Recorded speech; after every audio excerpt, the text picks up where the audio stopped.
2018, Maurice s'y conforme à 14 des 40 recommandations du GAFI. À l'heure actuelle, Maurice, selon un opérateur secteur financier, est un des rares pays à être conforme à 39 des 40 recommandations du groupe d'action financière. Pour gagner 40 lots 40, Maurice peut bien atteindre statut de conforme à la recommandation 15 qui concerne Virtual Assets. Pour le moment, la case de sa recommandation-là affiche la note de partiellement conforme. Recommandation GAFI, c'est une norme internationale pour lutte contre blanchiment d'argent et financement terrorisme. Cette recommandation-là, je définir un cadre complet de mesures qui le pays bisa mettre en œuvre dans la lutte-là.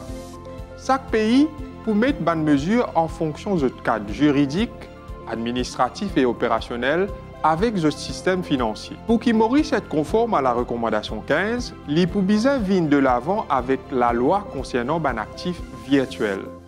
En deuxième lecture à l'Assemblée nationale la semaine dernière, le ministre des Services financiers y présente projet de loi qui appelle Virtual Asset and Initial Token Offering Services Bill. Ce projet de loi-là, son but, c'est pour combler une lacune technique identifiée par Essamlag concernant recommandation 15 du GAFI.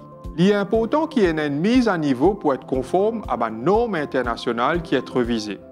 Un nouveau cadre réglementaire est donc nécessaire non seulement pour exploiter la croissance qui peut dessiner dans l'industrie des services financiers, mais aussi pour protéger les droits de ceux qui traitent un actif virtuel. Le ministère des Services financiers a bénéficié de l'assistance technique de la Banque mondiale pour évaluer les risques pour un actif virtuel et un fournisseur de services d'actifs virtuels. Zotin aide pour formuler ce cadre réglementaire-là. Qui est renfermé dans ce projet de loi-là?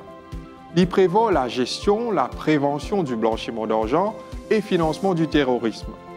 Ce projet de loi-là comporte un aspect fondamental comme une exigence technique, tout ce qui concerne une structure de gouvernance, mais aussi la divulgation d'informations pour un fournisseur de services d'actifs virtuels.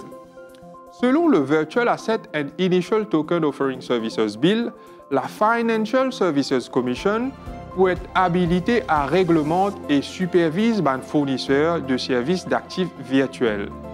Tout fournisseur de services d'actifs virtuels pour besoin un bureau physique à Maurice et assurer qu'ils ont une activité commerciale dirigée et gérée à partir de Maurice.